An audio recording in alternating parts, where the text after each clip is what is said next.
Literally epic drama today on The Rest is History as we explore the astonishing life of Harald Hardrada, the Thunderbolt of the North, the last Viking, a 10-foot monster of a man with a double-headed axe, an enormous beard, and an aptitude for killing. Do not miss it.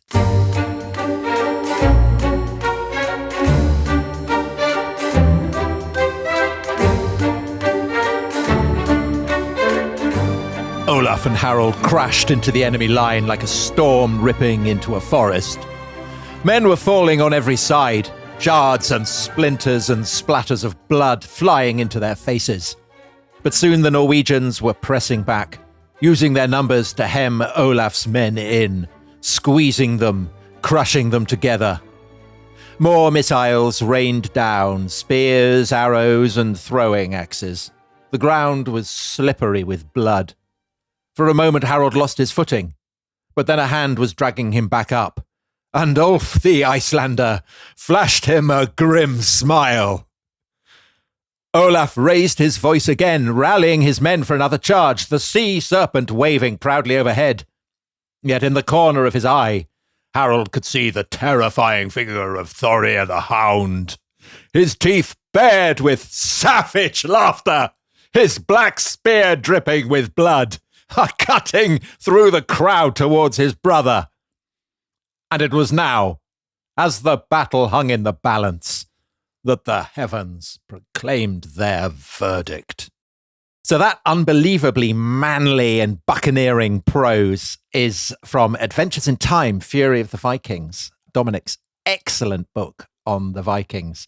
And it describes one of the many thrilling scenes from the life of Harald Hardrada, who will go on to become one of the stars of the great drama of 1066. But Dominic, this is not a description of a battle fought in 1066, but in 1030. And it's the Battle of Stiklestad in Norway, one of the most celebrated events in the history of Norway and particularly of Norwegian Christianity. But we will come on to that in due course. So, Dominic, Harald Hardrada, 2 episodes on the Thunderbolt of the North, as Adam of Bremen called him, the last Viking, the greatest warrior of his day. Take him away. Yeah, so Tom, we've done a lot of great characters and the rest is history, but I think Harald Hardrada has a claim to be the most exciting. Certainly his life is the most dramatic and unexpected. So you and I, when we studied 1066 at school, Harald Hardrada is really an exciting supporting character, isn't he? He's one of the 3 contenders in the Great Game of Thrones, arrives suddenly in the middle of 1066. He crosses the North Sea, he leads an army into York, and then he faces Harold Godwinson in this sort of thrilling showdown at Stamford Bridge. But his story before that is so colourful that I think, I would be interested to know what you think, I think it's surely a contender for the most exciting life in medieval history. Well, as written a couple of centuries later, so definitely ornamented, but the basic outline of it, I agree, is astonishing. And we did an episode before on the Vikings going eastwards, and we talked about the strangeness of it's kind of like 2 different periods of history rubbing up against one another, the Viking Age and the Roman Age, because you have Harold walking around Constantinople. And we've been doing this series focused very much on England and the North Sea and northern France. But there are all kinds of links to the Mediterranean, to the Byzantine Empire, to the Holy Land that we will be exploring over the course of these episodes looking at Harald Hardrada's life. Exactly. So to give people just a little preview, he fights that first battle when he's a teenager. He flees Norway into exile. He ends up as a mercenary for the Grand Prince of Kiev and Rus. He crosses the Black Sea to Constantinople. He joins the Varangian Guard. He fights everywhere from Sicily to Armenia. He becomes engulfed, quite literally, in the snake pit of Constantinople politics. One might say the dragon pit. Exactly. And then he returns to claim the throne of Norway. So it's a very kind of Aragorn trajectory. The guy who disappears into exile as a sort of mercenary or a ranger from the north and then returns to reclaim his throne. Although he's a bit more kind of brutal, isn't he? Yes. Aragorn. A bit more wading through the blood of other people, I think it's fair to say. But I think there are 2 important dimensions of it, sort of more seriously. So one is as you've said, it is a brilliant reminder of the interconnectedness of this world. So 11th century Europe. So these trading networks, cultural networks, political and so on, that link, the fjords of Norway to the Black Sea, the Mediterranean, the Middle East and so on. These are not completely different spheres of action. People move between them. Right. And the great silver hoards that you get in Viking Scandinavia, they're not just coming from England, they're also coming from Byzantium and from the Caliphate. These much richer parts of the world, quite frankly. And then the other thing is you described him, as people do, as the last Viking. And, we'll discuss that in more detail later on. And his life undoubtedly is a window into the last sort of embers of the Viking age. So a changing Scandinavia. We've hinted at this in the last series we did about the road to 1066. So the way in which villages are becoming towns, warlords are becoming kings, pagans are becoming Christians, and the Viking age is passing into history. And his life seems to be the perfect punctuation point, I would say. Now, the other point, we shouldn't perhaps labor too much. You've alluded to it. The best sources for his life are these sagas, like Heimskringla, great sagas sometimes written by Snorri Sturluson, the great kind of saga writer, written in Iceland centuries later. What are we talking, sort of 12th, 13th century sagas? So they're written long after the event. And as we will see, there are a lot of fictional and fantastical elements, which some scrupulous historians would cut, they would do their best to eliminate from the podcast. We've done the opposite. Well, I've certainly done the opposite. I think it's best to play those up because, Tom, as we always say, it's important to see the world as they saw it, isn't it? I suppose what I would say, we would see the world as Snorri Sturluson. Right. In medieval Iceland would see it, whether that maps on exactly to how Harald sees it. And we will explore that. But the good news for everybody is this is a podcast and not a PhD. Exactly. So if you're hoping for giant serpents, you'll get them. Berserkers covered in blood, screaming, at the top of their voices, this is the podcast for you. But let's start in history with what we know of the historical Harald Sigurdsson. So he's born in the uplands of Norway, probably in 1015. His father is a kind of local king, what they called a petty king, a kind of regional big man. And his father had the brilliant name Sigurd Seer, Sigurd the Sow. And he had this nickname, the Sow, because he preferred farming to fighting. And sometimes people think, well, obviously this is derogatory. They imagine him as a kind of, a lazy man who doesn't go out and smite, his neighbors or whatever.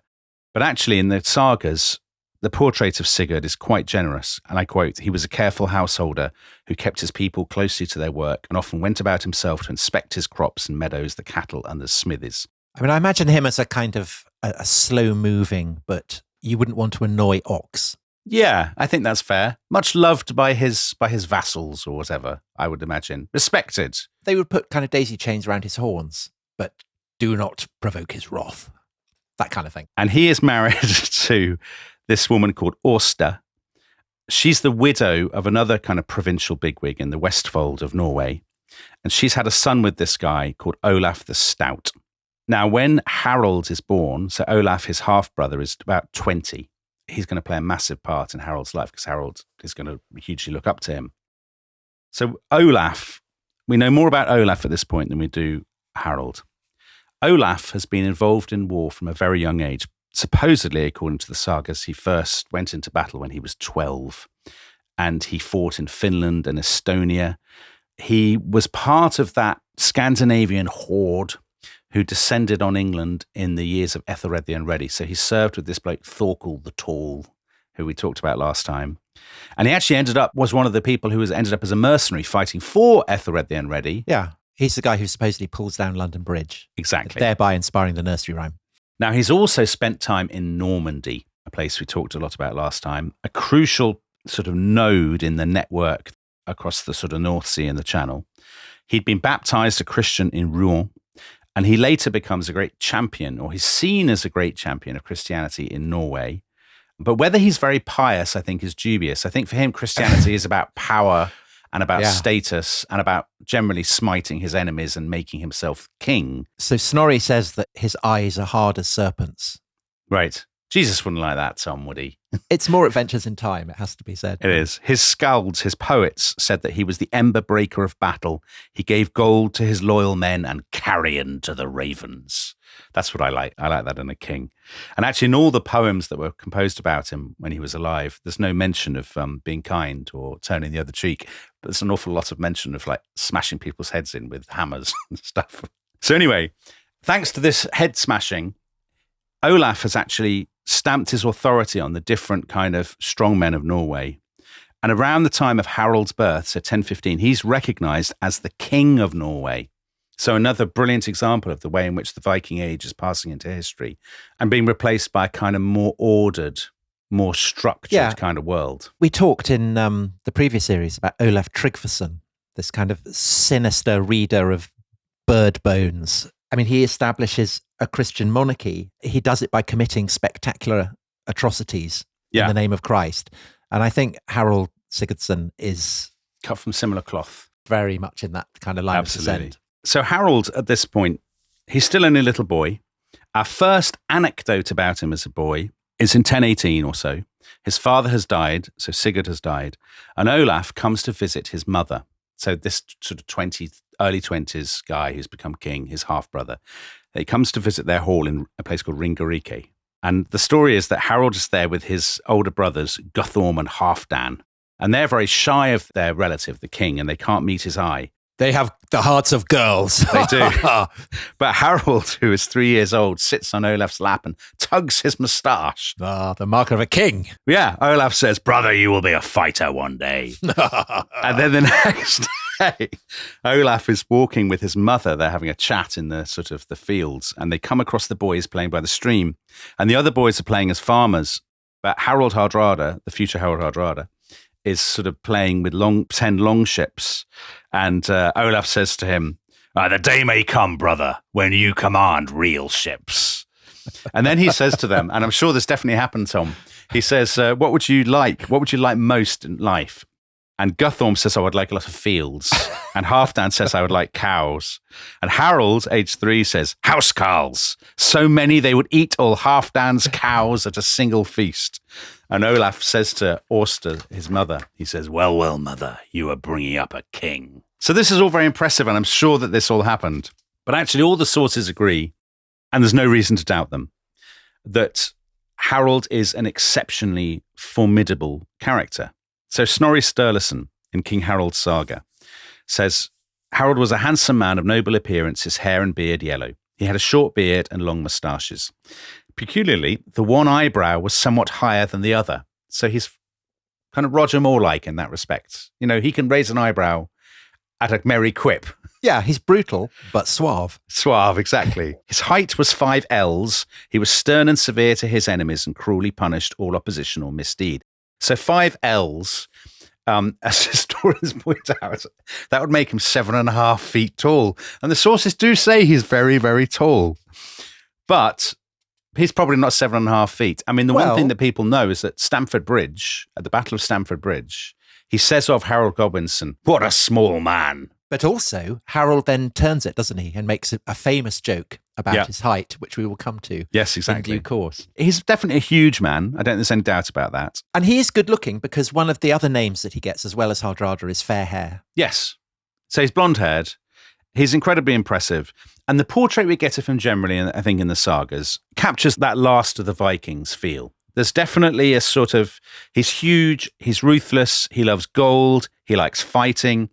And the sagas always have him. There's a brilliant book called Laughing Till I Die by Tom Shippey, the great kind of expert on kind of Norse and Anglo-Saxon literature. He's written a lot about Tolkien. And Tom Shippey says one of the defining things about Harald Hardrada and the sagas is he's always making quips and composing poems in the face of danger and stuff. The Vikings took that. That's very much a Viking sensibility. That, you know, there's a fatalism coupled with a sort of, I laugh in the face of death, which I don't doubt, because you can tell that from the way he behaves. I don't doubt that that's true to his character to some degree. Well, I mean, I guess the sagas preserve poetic traditions that definitely go back to the Viking age. And if this is part of the context in which Vikings are growing up, then they're going to model themselves on what they're reading in the epics. Exactly. It's a kind of a virtuous circle. As he sits around the hearth, Tom, listening to the bards or the skulls kind of telling their stories about Ragnar Lothbrok or whatever. He wants to live up to it. He wants to model himself on that. Exactly. The fact that they have become Christian, that they have become kings, that they can now command the vast resources almost of a kind of an emergent state, doesn't make them less of Vikings. Because if you think of Canute or Svein Forkbeard, Canute's dad, they're Vikings on a terrifying scale. Exactly. And there's that intersection point, isn't there, where Viking brutality and the resources available to a Christian king intersect. And it's very bad news for their neighbours. Yeah, so they're not really going on these piddling little raids anymore. What they're doing are launching proper invasions and seizing kingdoms and piling up gold on the skins of oxes. That's what they're doing. So he next appears in the sagas in the spring of 1030 when he's 15 years old. And a lot has changed since the days when he was, tugging people's beards. So his brother Olaf the Stout, this guy who'd united Norway, has had a massive falling out with Canute, the king of Denmark and England, who we talked about in the last series. Now, we know that Canute and Olaf did know each other. Their paths had undoubtedly crossed in England back in the days of Svein Forkbeard and so on.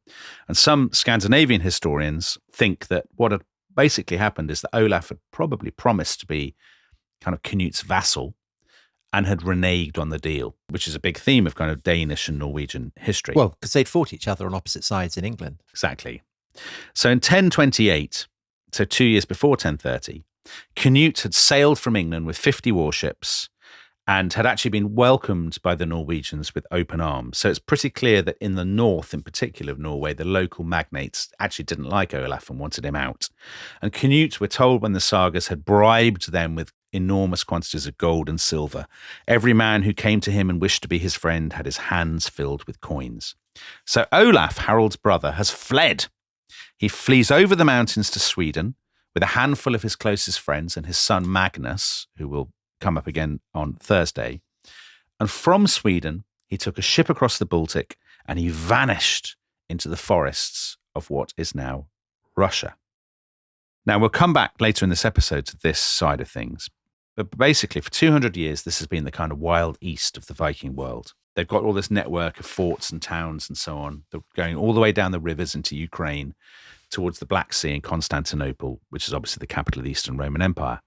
And Olaf has taken shelter, probably in Kiev, with the Grand Prince Yaroslav of Kiev, who's basically of Scandinavian descent. And who will be a key figure in the story we're going to tell. So Olaf has been gone for 2 years. And then, in the spring of 1030, a dramatic twist, one of many in this story, word reaches Norway that Olaf is on his way back. He's got about 200 warriors who are kind of Slav mercenaries and Norwegian exiles. I mean, the phrase Slav mercenaries is never something you want to hear if you're a peaceful villager, is it? It's a phrase that you definitely want to be using on a podcast. Oh, for sure. When you're talking about Slav mercenaries, you're living the dream. So he goes back and he arrives in Sweden, and the Swedish king, who's called Onund Jakob, he gives him some more men, and then he recruits some more troops in Sweden, some more Norwegian exiles and so on. And so Olaf has this force of about 2,500 men. And then Harald, his younger brother, turns up. So Harald at this point is about 15 or 16 years old. Please, brother, may I fight with you? I think his voice broke when he was about 8. Oh, maybe when he was 3 and playing with his Viking ships. I imagine he's pretty formidable. Massively hairy? I think it's more he's got a mane of blonde hair that he tosses in the wind.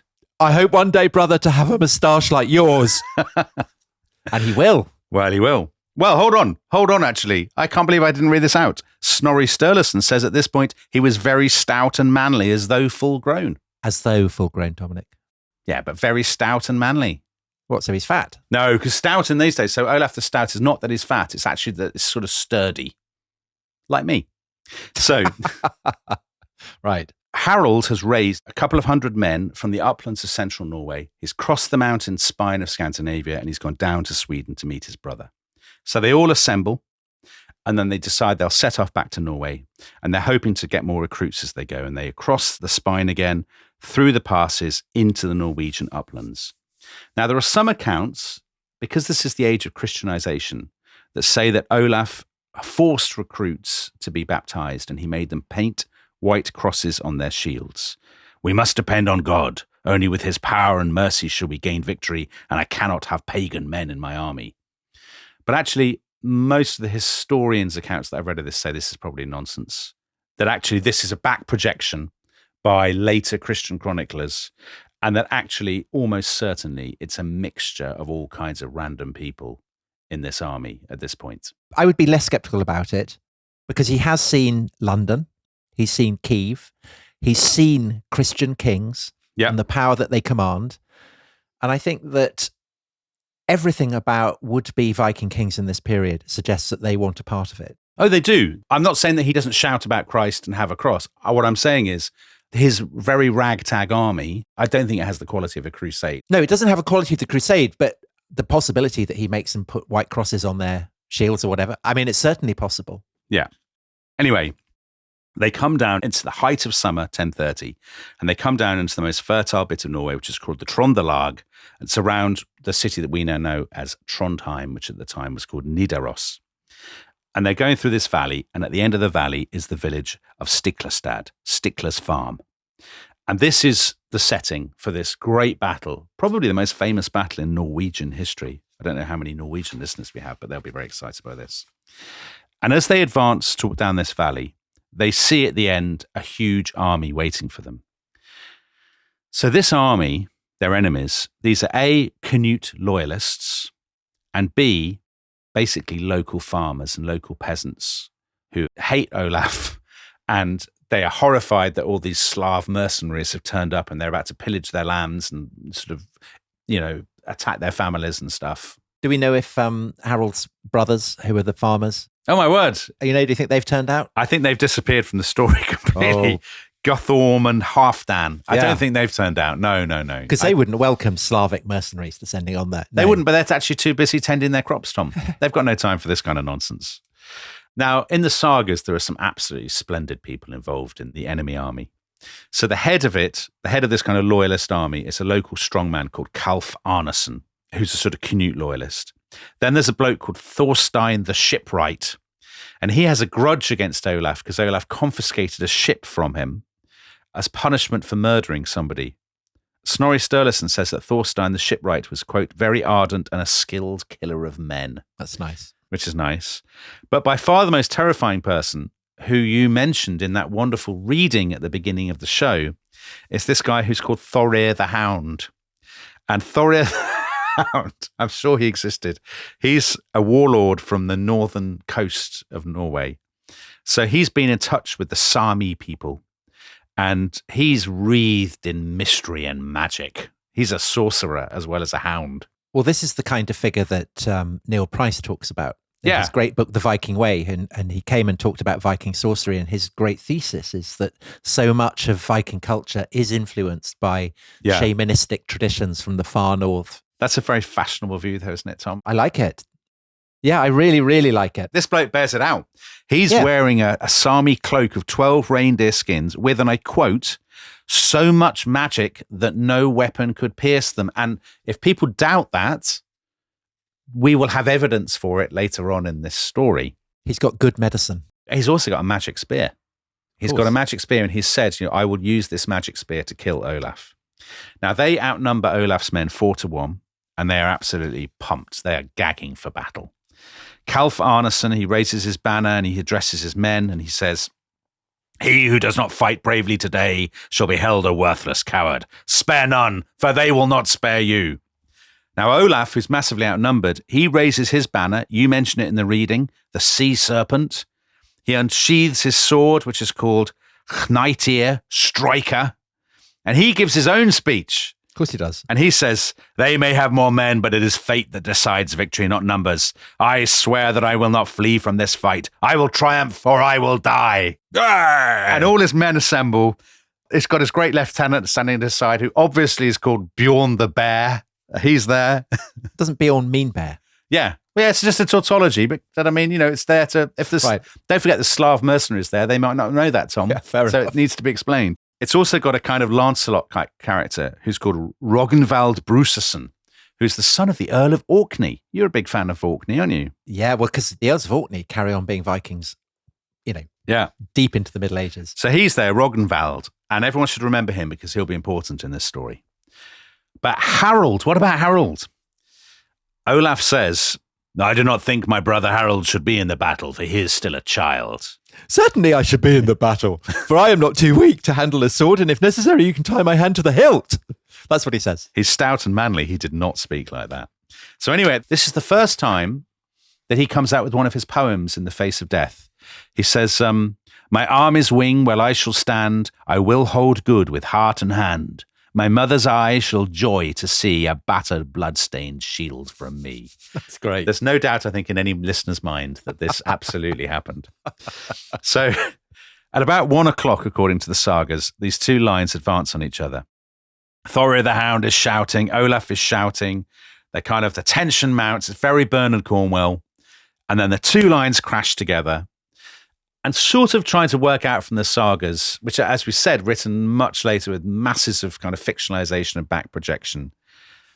Olaf's men are almost certainly more skilled, more experienced than all these farmers and peasants. So when the sagas say they made initial headway, that's very plausible. But over time, the sheer weight of numbers, 4-1, tells against them. So in King Harold's saga, which is part of a big cycle called Heimskringla, says, the peasant army pushed on from all quarters. Those in front hewed down with their swords, those behind thrust with their spears, and those in the rear shot arrows, cast spears, and threw stones, hand axes, or sharp stakes. Soon many men began to fall. So in other words, Olaf is very embattled, and Harold. And then, remember you said, Tom, the heavens proclaimed their verdict. As is oddly so often the way in decisive battles in history, guess what happens? There is a total eclipse. So we're told, the sagas say, the sky and sun became red and then as black as night. And to read from a thrilling version of this story for younger readers, blood-curdling roars rose from the peasant army. The gods had spoken. The king must die. Now they surged forward, emboldened, triumphant, closing in on their former master, their faces twisted with demonic rage. That also definitely happened. So a very prosaic version of what happens next is basically the peasant armies weather the initial surge. Olaf is outnumbered. His men are cut down. His standard bearer is cut down, drops the sea serpent banner. The morale breaks. People start running. And at some point, Olaf himself is slaughtered among the piles of bodies. But the sagas tell a very exciting story. So basically all boils down to this duel between Olaf and Thorir the Hound. He lands this fantastic blow on Thorir. He slashes at him. But Thorir is wearing that Sami reindeer. His reindeer skin coat. It was as dust flew from this coat, and Olaf's sword just glances off it. And then Thorstein the shipwright hacks at Olaf's leg with his axe. Olaf falls over a boulder, which apparently you can still see on the field, called Olaf's Stone. And you were driving very near the site. You opted not to go and look at it. I just don't like stones. I find them very dull. I find them disappointing. And also, I had a brilliant image in my mind of this battle. Yeah, you didn't want to be disappointed. I didn't want to be disappointed by some prosaic stone. Anyway, Thorir the Hound, remember, he's got a magic spear. He plunges it up through Olaf's mail shirt into his chest, and then Kalf Arneson hits him in the neck, and it's all over.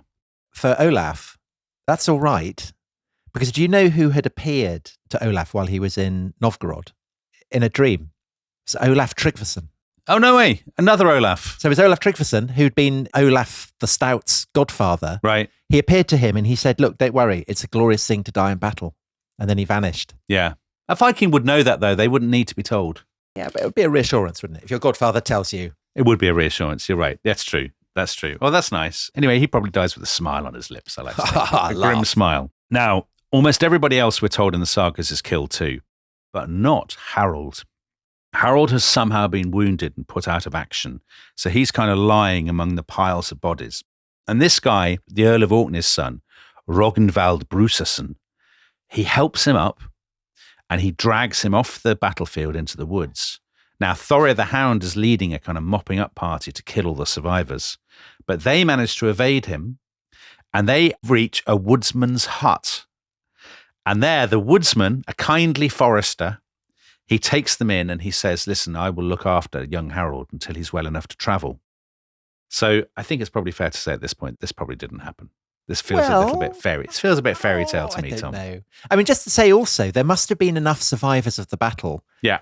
The next day to go and find Olaf's body. Yes. And spirit away, and they bury it in a sandy bank upriver from Trondheim. And this is very important for the Christianization of Norway. Yeah. Because his death in that battle will come to be seen as a martyrdom, and his relics will become a great object of pilgrimage. Well, spoiler alert, he becomes a saint. Yeah, he's patron saint of Norway. We've had a few implausible saints on the podcast. Yeah. He's definitely one of them. He's got a church in London. Yeah. So Rögnvald goes off and he leaves Harold with this woodsman. And days or weeks, we don't know, go by. Harold's wounds heal. And eventually the woodsman's son says, I will guide you through the forests and over the mountains to Sweden. We're told that they stayed off the roads. They made their way through the woods, and Harold wore a hooded cloak to hide his face. So he's very much kind of the Ranger of the North. I like to think he travels under the name Strider, or some such. Trotter. Yeah, Trotter, Tolkien's original name. And he devises one of his lovely poems during the journey. Now from wood to wood I slink, rated little. Who knows, but I may win better fame later. I mean, it's not really, as poems go, it's probably not the best, but anyway. Yeah, he's really tired. Yeah. He's just lost his brother. It's also a teenager. He's also a teenager. Come on, don't be hard. Yeah, I'm being too hard on him. I feel ashamed of myself now. Anyway, they go through all this wild country. He goes down into Sweden. The Baltic Sea lies beyond. He meets up with Rögnvald, and that winter, they hunker down, brooding on their defeat. And then, says the saga, the spring came, and Harold and Rögnvald hired a ship, and that summer they sailed east to the lands of the Rus. Goodness, what a cliffhanger. So, go east, young man, and that is what we will be doing after the break. Hello, welcome back to The Rest is History. We're in the midst, literally, of a saga. The 16-year-old Harald Hardrada is on the run. His brother, Olaf the Stout, has been killed. He's being hunted. He and his friend Rögnvald have taken ship from the Swedish coast into the freezing waters of the Baltic. They have their rangers' hoods over their heads. Dominic, where are they going? So, for the last 200 odd years, the Vikings have been going east as much as they've been going west. They've been sailing across the Baltic and the Gulf of Finland to what's now Russia, Estonia, and Latvia. We did a couple of episodes about this in the early days of The Rest is History. But just to remind people, the Vikings would head up the rivers, they'd carry furs and slaves, they'd go deep into Eastern Europe, and then they would make their way through the river network to the Black Sea and then south to Constantinople. And over these 200 years, they have built a chain of trading stations and forts and settlements stretching for 1,300 miles. And this becomes known as the Kingdom of Cities, Gardarike, but it's better known today as the land of the Rus. That word probably, there's lots of academic arguments about it, which we talked about before, but it probably comes from an Old Norse term that means rowers, because they often rowed down these or up these rivers. And obviously it's from that we get Ruthenia, Russia, Belarus, and so on and so forth. Now, we can pretty much guess which way Harold went because there's a set route, there's kind of a highway. So he and Rögnvald would have crossed the Gulf of Finland to roughly near modern St. Petersburg, and then they'd have taken the River Neva upstream to Lake Ladoga, Europe's largest freshwater lake. And here on the southern side is basically the gateway to the Wild East, which is a place called Staraya Ladoga, which is this sort of, it is like a Wild West town. You mentioned Neil Price, Tom, the great historian of the Vikings. He calls it a muddy riverine deadwood with greater ethnic variety, plus swords and a multitude of gods. That's such a great description. And I mean, the context, the rivers and the network of forts, there is a sense beyond it of a kind of fantasy world, isn't there? Completely. Where, there are dragons and I think men who have mouths between their nipples and all that kind of absolutely. Stuff. It is a kind of Dungeons and Dragons terrifying dimension. Everything about this reminds me of, feels so Tolkien-esque, and the journey that Harold is going on is so Fellowship of the Ring. And actually, it's not a silly parallel because obviously Tolkien is basing his stories on this, and that does capture, as you say, how they viewed the world, because at the end of it are these shining cities of the Eastern Roman Empire and the Caliphate and whatnot, with so much wealth and so much, to them, so much mystery and splendor beyond anything they would see in Norway. But also on the way, kind of strange cities. Harold goes to Novgorod, which we've already mentioned, literally Newcastle. And this is a town made so completely out of wood that even the documents that have survived consist of birch bark. That's right. And again, that must have seemed an extraordinary place to anyone visiting it. Yeah. They've moved 150 miles down through the rivers to Novgorod. Again, it's a tough place. It's kind of Wild West type place. Then they cross again with their canoes, probably Lake Ilmen. They would have had to drag the canoes or the barges through the woods for hundreds of miles when they're crossing from river to river or crossing around rapids and whatnot. It's risky. If you think about the Fellowship of the Ring, when they're going through the woods and stuff, being chased by orcs, it's got that feel to it because there are bandits in the woods. There are Slav tribes. I wouldn't have enjoyed it. It wouldn't have been a Rest is History tour vibe, would it? No. And then at last, they must have gone round a bend in the river and they see the walls of Kiev, which is built on bluffs above the river Dnieper. And Kiev, or Kiev, depending on what you call it, according to legend, it had been founded centuries earlier by 3 Slavic brothers and then taken over by Vikings called Askold and Deer in the 860s.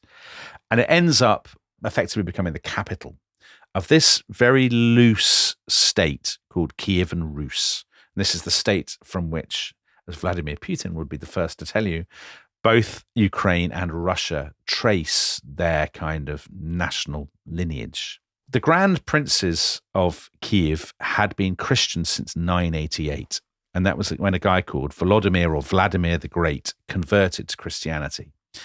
And the fact that he's doing that tells you something about their strategic position, because for them, the great superpower is what would have called itself at the time the Roman Empire, the empire based in Constantinople. And Volodymyr had married the emperor's daughter, Anna, a massive figure in the history of the Christianization of the Rus. And it's probably their son. We can't be entirely certain about his parentage, but it's their son, Yaroslav, who is now the Grand Prince and rules in Kiev as a Christian. So in that sense, you could say they're not so different from the warlords in Scandinavia who are also becoming Christian. Well, who they remind me much more of is actually the Norman dukes. Right. Yeah. Because similarly, there's that issue of a Viking polity that is becoming so influenced by the Christian power on its doorstep. Yeah. Historians at this point are debating, are they still Scandinavian? Yeah. They're adopting the language. So Yaroslav, he is of Viking descent, right? But his name is Has a Slavic name. Yeah. So it's very similar to debates that we've been having about the Norman dukes. Are they Scandinavian? Yeah. Are they French? What are they? I think it's a really nice comparison. I think the difference is that Normandy is obviously much smaller and more focused and more coherent and more militarily progressive, as it were, than Kievan Rus. It's such an interesting and strange place, I think. So when Harold arrived, Kiev at that point must have been by far the biggest and most awe-inspiring place he'd ever seen. Maybe 50,000 people lived there. So a lot bigger than, say, London at the same time. And also very closely modelled on Constantinople, right? So it's a kind of prefiguring of the great city, the golden city of Caesar, that he will be reaching in due course. Exactly. So we know, to give people a sense of what Kiev was like, all kinds of barges, people trading everything from silk to slaves to grain to amber and honey and furs, all the products of the north. There was a lower town at the bottom of the hill called Podil, and they would go up through the kind of past the cottages. And then you've got these huge ramparts. It's topped with kind of white painted oak palisades, 3 massive gates, one called the Polish Gate, the Jewish Gate, and the Golden Gate. I mean, as you said, Tom, modeled on the gates in Constantinople. The Golden Gate has its own chapel on the top of it and a kind of gilded dome. And this is the great entrance point to Kiev. And this great kind of fortress, again, I guess a point of comparison with the Normans, is the use of a fortified stronghold to intimidate the locals, to prey on them. Yeah. And it's a very predatory state, isn't it? Yeah. And the citadel does have something in common with the kind of Norman castle. So the citadel was called the Detinets. And it's a little bit like a Kremlin. Huge walls, impregnable to attack. Inside, you've got churches, you've got the kind of palace quarter, all of that kind of stuff. And it's there that you would, if you wanted an audience with the Grand Prince Yaroslav, it's there that he would receive you. So according to the sagas, Harald and Rognvald go in to see Yaroslav. He's now in his 50s. He's probably, as I said, the son of Grand Prince Vladimir and his wife Anna. He is a man absolutely drenched in blood. Yeah, he has fought this massive war against all his brothers. He's got about 500 brothers, hasn't he? 40 brothers. He's killed most of them. Well, there's one who gets chased into Poland, is it? And he dies a lunatic there, stabbing with a sword at empty air. Yeah. And a kind of terrifying sense that Yaroslav, even when he's not there, is haunting this poor brother's imaginings. Well, Yaroslav is a very impressive man. So later chroniclers called him Yaroslav the Wise, though at the time people called him Yaroslav the Lame because he'd got a limp from battle. And Tom, in 2008, a TV poll of 2.5 million Ukrainians crowned him the greatest Ukrainian in history. Yeah, well, he is. I think he's amazing. So there's also the amazing story that his enemies, his brothers and everything, are on the far side of, I guess, the Dnieper or one of the great rivers, and they're screaming abuse at him, and they're the first to call him the Lame. And Yaroslav is furious about this. And then the river ices over, Yaroslav crosses, even with his limp, slaughters the lot of them. Of course he does. He's the man that I would take shelter with in Harald's predicament, and it obviously works out very well for him. So Yaroslav, he's this blend, as you said, of Viking, Roman, and Slav. Slavic name. His wife is the daughter of the Swedish king, Ingegerd. And I think it's very unclear, but I think she's a distant relative in some way of Harald's brother, his late brother, Olaf. So he can kind of claim kin. Exactly. And as we said, he's also within what they would have called the Roman orbit. So his mother probably Roman. And he's just started work on St. Sophia. So Hagia Sophia. Exactly. Its first cathedral modelled on the original in Constantinople. And we are told by King Harald's saga, he gave Harald and Rognvald a very friendly reception. He loves a Scandinavian mercenary. Who doesn't? And so for the next 2 years, Harald will serve in the Grand Prince's army. So this is really his military apprenticeship. So what is he? This is between the ages of, let's say, 17, 18? Yeah, 17, 18, 19. This is what he's doing. And we get some sense, very vague, of what kind of things he's doing. So we know that around this time, Kievan Rus is fighting against the Poles. So the Poles are a Slav kingdom that have expanded from around Poznan, and they've been pushing east into what's now Belarus and Western Ukraine. And now Yaroslav is pushing back through the woods. So we get these little hints, very fragmentary, from what Snorri Sturluson says are Harald's skalds, his kind of poets, his praise singers. So there's a guy called Thjodolf Arneson who's quoted by Snorri Sturluson. He says, the leaders fought side by side, their troops in a fighting wedge. They drove the Slavs to defeat and showed the Poles little mercy. So we can only kind of glimpse these very murkily. But staining the snows red. Exactly. And then the other one is they would have definitely fought a people called the Pechenegs. Oh, they're terrifying. They're like steppe nomads, aren't they, from Central Asia? They are always turning skulls into cups, aren't they? They are. So Yaroslav's grandfather, they'd beheaded him, they'd lined his skull with gold and used it as a wine goblet. And what the Rus will do is they will transport their troops along the rivers and then go and fight these guys and try to avoid fighting them in an open steppe ground because the Pechenegs are unbeatable with their cavalry. So they try to draw them into the woods and fight them there. There's all kinds of stuff in the saga saying Harald loves this and he's absolutely brilliant at it. Another one of his skalds, who's a guy called Bolverk, wrote these lines about Harald, kind of looking back. Later on, he said, our brave king is to the Rus lands gone.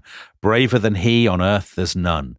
His sharp sword will carve many a feast for wolf and raven in the east. Do you know, I think the rhyme scheme makes it slightly less impressive. Do you think so? Yeah, I do. So by the time he's about 18 or 19, Harald is promoted to captain of the guard. The guard were called the Druzhina. And we know from the Arab traveller Ibn Fadlan that if you became one of the king's companions, you would sort of feast with him in his hall, and you would be given your own slave girl to wait on you, quote, to wash his head and to prepare food and drink, and another slave girl to serve as your concubine. So Harald doesn't want for female company at this point, though unfortunately these are slave girls. But he's after more. So he clearly sees himself as somebody who will return one day to claim the throne of Norway and succeed his brother and avenge his brother Olaf. And it is such a theme, isn't it, of this period? People being exiled and coming back over and over again. But to do that, he would obviously need Yaroslav's support. He would need to persuade the Grand Prince of Kiev to allow him to recruit troops, to give him troops. And he would really want to strengthen his connection with Yaroslav, I think, as much as possible. And as luck would have it, Yaroslav has an eligible daughter. There's no way of dressing this up. When Harald arrived in Kiev, she was probably about 6 years old. So by the time he's made captain of the guard, she's probably about 9. And that's a point at which you would become betrothed. You wouldn't marry until your mid-teens, but you might have been betrothed for several years. Her name is Elisif, or in the Slavic, Elizaveta. We have absolutely no knowledge of her inner life at all. There is an image of her. There's an 11th century fresco of her family in the Cathedral of St. Sophia in Kiev. But it's quite, I mean, some of the accounts I've read, people say, oh, she was obviously a very serious person, pale-skinned and all this kind of thing. I'm like, this is obviously a generic Orthodox image. You can't really interpret anything from this. But we know from the sagas, Harald goes to Yaroslav and he says, listen, you'll recall my distinguished lineage and you know firsthand of my prowess. Can I ask for your daughter's hand in marriage? Yaroslav's, I think he responds quite nicely. He says, it's fair, it's a good match, but you have no means to support a royal wife, since you have no lands of your own. So although I do not say yes, I do not say no either. One day I believe you will be a great man, and when that day comes, you may ask me again. So the sagas say Harald walks away from Yaroslav's hall, and his mind, he already knows what he's going to do. He needs a reputation to marry this girl, and he needs money. And there is one place you go to get both of those things. And this is the city that is really the dream, I think, of every Viking who goes east, which is this great city of Miklagard. Actually, literally, the great city. The great city, yeah. So Miklagard, some historians think the inspiration for Asgard, for the city of the gods. The descriptions are Asgard is golden, it's roofed with precious metals, isn't it? It gleams with splendid palaces, it's encircled by a great wall. I mean, that is a description of Caesar's golden city. Exactly. So this city, Miklagard, the great city, is Constantinople, the new Rome, by far the biggest city in Europe. So in the summer of 1034, Harald and some companions, we're told the suspiciously round number of 500 companions, go south down the Dnieper, very well-traveled path, past the rapids of Zaporizhzhia to the Black Sea, down the Bosphorus, and then up the Golden Horn into the city of Constantine. Not an unfamiliar place for Norsemen to go. They've launched attacks, haven't they, in 860, 941, 944. They kind of initially introduced themselves by capturing monks and shooting arrows into their heads. Exactly. The Romans had seen them off with a combination of Greek fire and icon intervention. Yes. They'd paraded with icons with magic powers. Not magic powers, I should say, divine powers. Indeed, supernatural. Yeah. And seen them off. So the historian Kat Jarman has a book called River Kings. You read that book, Tom? About following beads. The amber. Yeah. And she has loads of stuff in there about what we know about customs. There are all kind of customs arrangements and special regulations for Norse travelers arriving in Constantinople. So he's not, an incredibly unfamiliar figure. Well, there are two kinds, aren't there? There are people who are going to fight, but there are also merchants there. So skins, I think they're called. Exactly. And that he is not going to be doing that. No, he's going to fight.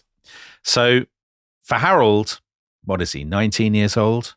This must have been an absolutely jaw-dropping experience. The Golden Horn, the huge walls, the markets, the bathhouses, the forum, the hippodrome, the massive palace complex of the Caesars.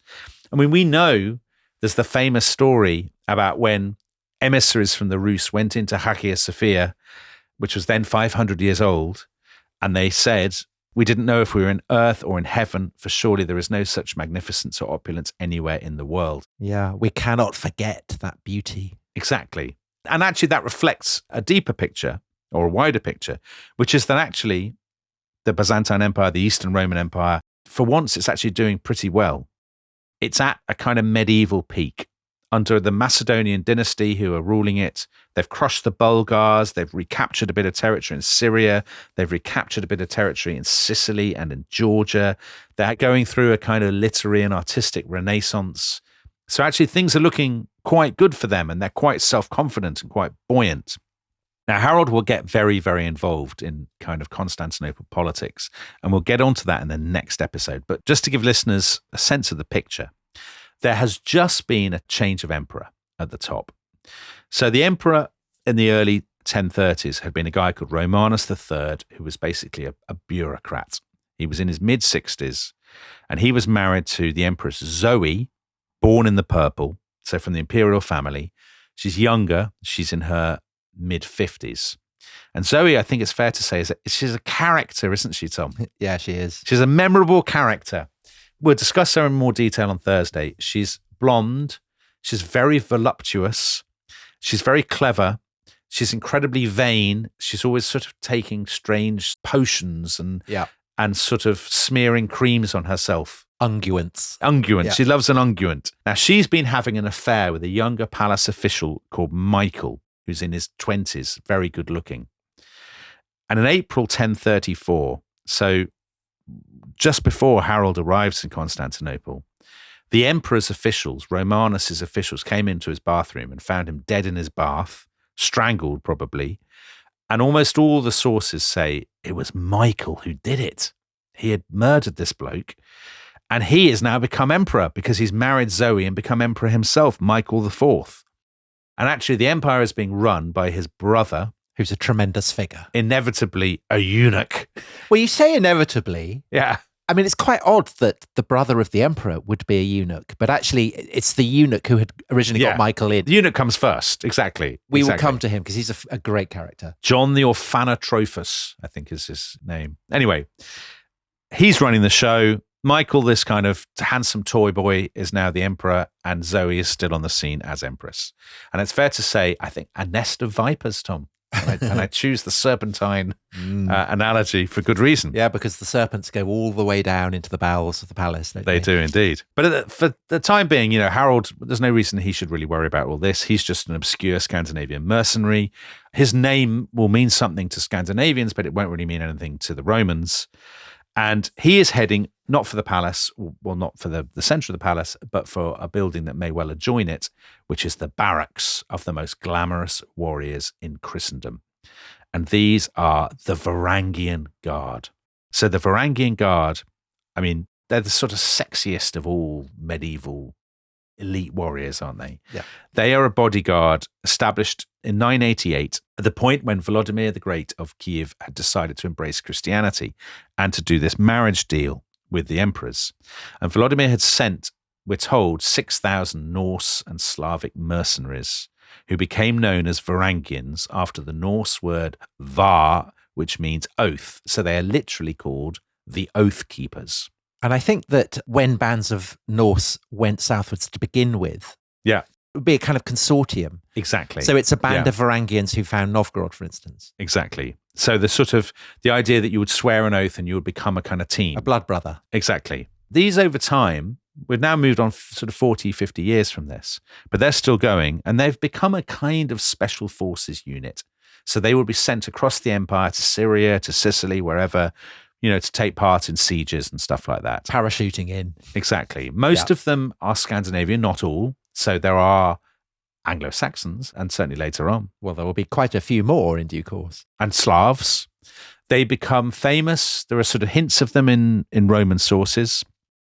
They are famous for drinking, for having double-headed axes, and general sort of berserker ferocity, I think it's fair to say. And for scrawling graffiti in churches. The most famous relics of them are in Hagia Sophia, and there's a bit of graffiti that says Halfdan. In other words, a guardsman guarding the imperial family would have written, basically, Halfdan was here. And there are scrawled longbows, aren't there, in the upper galleries? I mean, an amazing thing to see. We have a sense of them from picture stones on the island of Gotland, and also things that have been found in graves in Scandinavia, that they might have worn sort of baggy silk trousers and had kind of armor in rectangular little plates, rather like steppe nomad kind of armor. And do you think when they go back to Scandinavia, they're baggy silk trousers? They're like teenagers from a gap year in India. Like you, Tom, after you went to India and you returned in Indian garb. Yeah. I guess maybe. Yeah, I think there's an element of that, plus the French Foreign Legion. Yeah, they've seen things. All of that. And I mean, you don't come back from a gap year with your pockets loaded with gold. No. But these blokes absolutely do. So to be a Varangian guard, you were paid 40 gold solidi for a regular guardsman. And if you get to guard the imperial family, you get 44 solidi. That's as much money, if not more, than you would get from a really, really good Dane Geld payout in the West. And of course, it's much more reliable. You've signed a contract. As long as you don't get killed. And gold is better than silver. Yeah, of course. Remember we had Eleanor Barraclough on talking about the sagas. So in one of her books, I think it's Beyond the Northlands, she describes these people as strong, silent types dripping with gold, swathed in expensive fabrics and weighed down by top-of-the-range weaponry. And she compares them with the Rangers of the North in The Lord of the Rings. So, you know, the Rangers, when they turn up in the Fellowship of the Ring, Aragorn and whatnot, they're kind of these strong, silent, battle-hardened, mysterious figures behind their hoods with suspiciously fine swords. But not prone to berserk.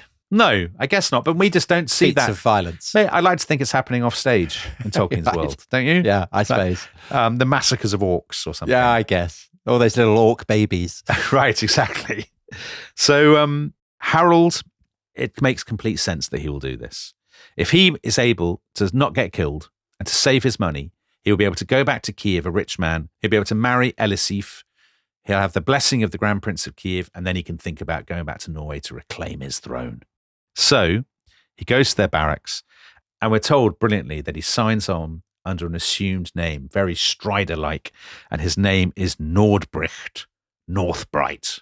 That's what he chooses. And so, Tom, he has joined the Varangian Guard, and the stage is set for adventure. Hooray. Ahead lie Sicily, Armenia, Jerusalem, the murder of an emperor, eye gouging, and a terrifying encounter with a giant snake. But will Harold ever make it back to avenge his brother and reclaim his throne? Tom, will he put aside the Ranger and become who he was born to be? We'll find out next time. So exciting. So next time on The Rest is History, we continue the saga of Harald Hardrada with the return of the king.